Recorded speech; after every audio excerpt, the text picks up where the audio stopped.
Alhamdulillah. Alhamdulillahi khalaqal insana 'allamahul bayan. Wahdahu min afatil lisan. Wa asyhadu an la ilaha illallah wahdahu la syarika lah. Syahadatan taftahu liqa'ilha abwabal jinan. Wa asyhadu anna Muhammadan abduhu wa rasuluhul mu'ayyadil bil mu'jizati wal burhan. Sallallahu alaihi wa ala alihi wa sahbihi ahlil birri wal iman wa sallama tasliman katsiran. Amma ba'da ayyuhan nas, usikum wa nafsi bitaqwallah.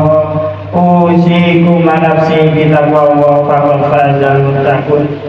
Qala Allah ta'ala fi kitabil karim, a'udzu billahi minasy syaithanir rajim. Ya ayyuhalladzina amanu taqullaha wa qulu qawlan sadida yuslih lakum a'malakum wa yaghfir lakum dzunubakum wa may yuti'illaha wa rasulahu faqad faza fawzan 'azima. Ma'asyiral muslimin sidang jamaah Jumat rahimakumullah. Pada kesempatan istimewa ini tidak capek-capeknya khotib mengingatkan dirinya sendiri dan para jamaah pada umumnya untuk selalu meningkatkan kadar ketakwaan kita kepada Allah Subhanahu wa taala dalam artian imtisalul awamirillah wa jinabun nawahi, yakni melaksanakan apa yang menjadi perintah dari Allah Subhanahu wa taala dan menjauhi apa yang dilarang oleh Allah Subhanahu wa taala dengan berusaha sekuat tenaga untuk mengerjakan yang telah diperintahkan dan mencurahkan sekuat tenaga meninggalkan segala yang dilarang oleh Allah Subhanahu wa taala.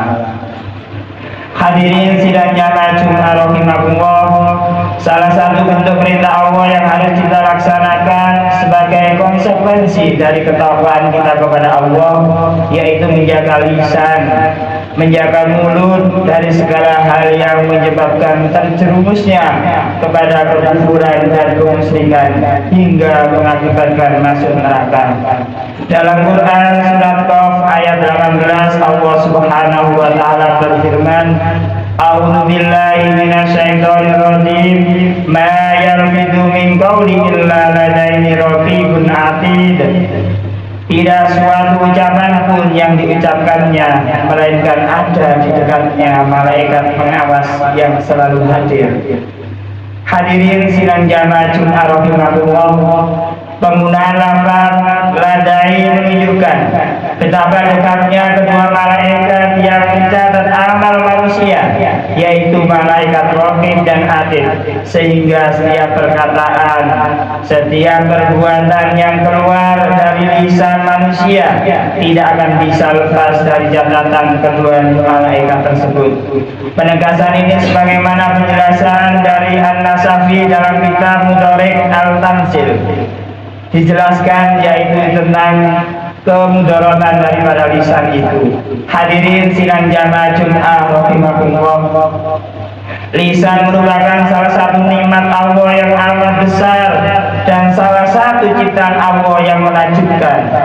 Bentuknya kecil namun mempunyai peran yang sangat besar dalam ketaatan, dalam kemaksiatan seseorang, bahkan sampai kekufuran dan keimanan seseorang tidak akan bisa diketahui dengan jelas kecuali dengan persaksian lisannya manusia. Dari lisan seseorang akan diketahui seberapa besar kualitas keimanannya, dan dari lisannya pula seseorang akan diketahui identitas kekufurannya. Selain merupakan nikmat Allah, lisan juga merupakan salah satu ayat Allah yang kepadanya Allah menunjukkan dua jalan, yaitu jalan kebaikan dan jalan kejelekan, kebenaran dan jalan kesesatan. Dalam surat Al-Balad ayat 9 Allah Subhanahu wa taala berfirman, A'udzu billahi minasyaitonir rajim. Wa lisanan wa safatain wa hadainahun najdain. yang artinya lidah ada dua buah bibir, dan kami telah menunjukkan kepadanya dua jalan. Surat Al-Balad ayat 90. Lisan adalah raja atas semua anggota tubuhnya. Semua tunduk dan patuh kepada lisan ini. Jika lisan ini lurus, niscaya semua anggota tubuh ikut lurus. Namun jika bengkok lisan ini, maka bengkoklah semua anggota tubuh. Nabi Muhammad SAW bersabda, "Idza astahabna Adam fa inna a'dha'a kullaha tukaffarul layan fadaqulu ittaqillaha fima fa innama nahnu bika fa in istafaina wa ini ajabta awajabna." Apabila anak itu Adam masuk di waktu pagi hari, maka seluruh anggota badan tunduk kepada lisan, seraya berkata, "Bertakwalah kepada Allah dalam menjaga hak-hak kami, karena kami mengikutimu." Apabila kamu lurus, maka kami pun lurus, dan apabila kamu bengkok, maka kami pun bengkok. Hadis riwayat At-Tirmidzi dan Imam Ahmad.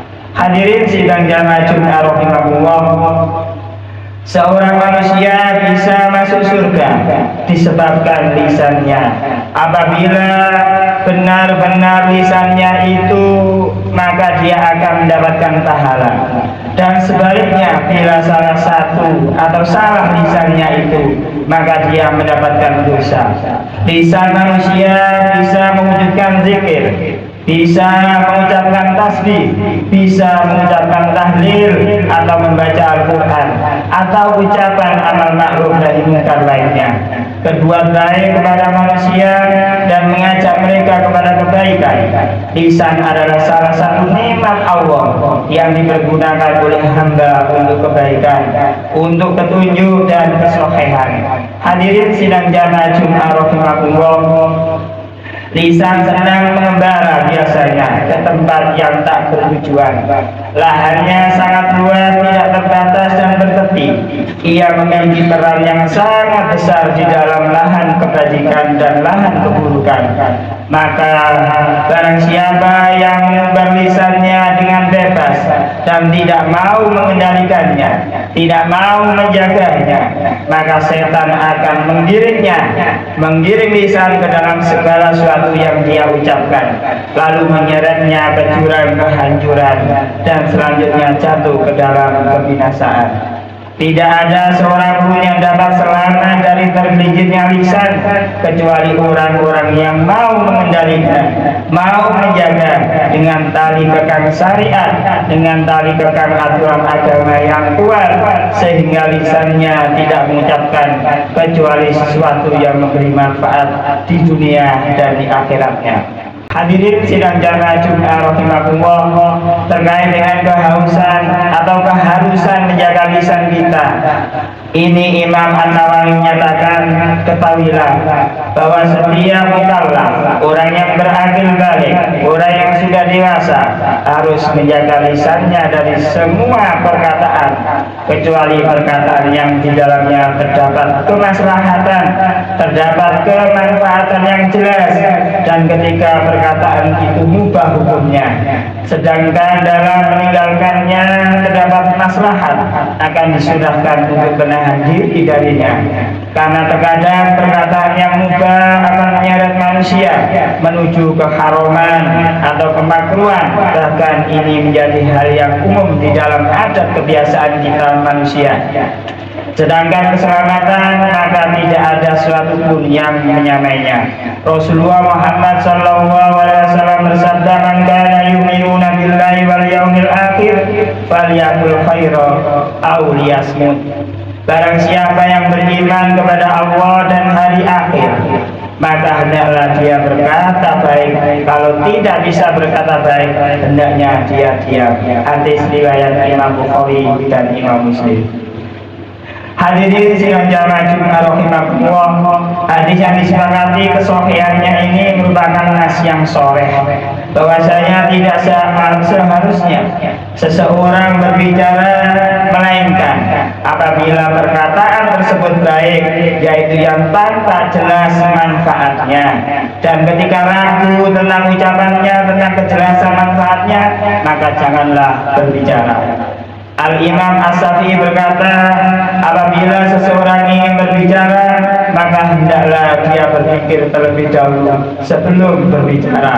Apabila telah jelas manfaatnya yang dibicarakan, maka dia berbicara. Dan apabila ragu-ragu, maka dia tidak berbicara sampai jelas manfaat yang dibicarakan. Hadirin sidang jamaah Jumat rahimahullah, Imam As-Syafi'i juga pernah berpesan kepada muridnya Ar-Rabi, wahai Ar-Rabi, janganlah kamu berbicara tentang perkara yang belum jelas, yang tidak penting bagimu, karena apabila kamu berbicara satu kata, maka ia akan memilikimu, sedangkan kamu tidak dapat memilikinya. Hadirin sidang jamaah Jumat rahimahullah, ketahuilah bahwa ghibah, rasa-rasa atau membicarakan orang lain, termasuk perbuatan yang paling buruk dan paling tersebar di antara sesama manusia, sehingga mereka tidak selamat darinya, mereka hanya segelintir orang saja. Batasan riba atau membicarakan yaitu engkau memperbincangkan saudaramu dengan sesuatu, jika hal itu didengar atau sampai ke telinga orang yang kamu bicarakan, maka dia merasa tidak senang, baik itu mengenai badannya, mengenai nasab keturunannya, mengenai perilaku perbuatannya, mengenai ucapan atau dalam urusan agamanya, bahkan sampai pakaian yang dia kenakan, rumah tempat tinggalnya, kendaraannya, dan seterusnya. Hadirin sidang jamaah Jumat rahimahullah, dalam kesempatan lain Rasulullah juga bersabda, ketika saya diangkat pada peristiwa Isra dan Mi'raj, maka saya melewati kaum yang memiliki kuku dari tembaga. Mereka mencakar wajah dan dada mereka. Saya bertanya kepada Jibril, siapakah mereka wahai Jibril? Jibril menjawab, mereka adalah kaum yang memakan daging manusia, yang maksudnya melakukan ghibah dan merusak kehormatan mereka. Hadis riwayat Abu Dawud. Dalam hadis ini digambarkan dengan jelas bahwa Allah akan menghukum orang yang melakukan ghibah, membicarakan orang lain. Mereka digambarkan sebagai orang yang memakan daging manusia di akhirat nanti. Mereka mencakar wajah dan dadanya. Hadirin sidang jamaah Jumat rahimahullah, demikianlah yang dapat saya sampaikan pada sidang jamaah Jumat siang hari ini. Semoga kita sebagai umat Islam bisa menjaga kerukunan, bisa menjaga lisan kita dari perbuatan ghibah yang dilarang oleh Allah dan Rasulnya. Amin ya rabbal alamin. Hadirin sidang jamaah Jumat rahimahullah, demikianlah khutbah singkat yang dapat saya sampaikan pada siang hari. Semoga memberi berkah dan manfaat bagi kita semua. Barakallahu li wa lakum fil Qur'anil azim, wa nafa'ani wa iyyakum bima fihi minal ayati wa dzikril hakim, wa taqabbal minna wa minkum tilawatahu innahu wal ghafurur rahim.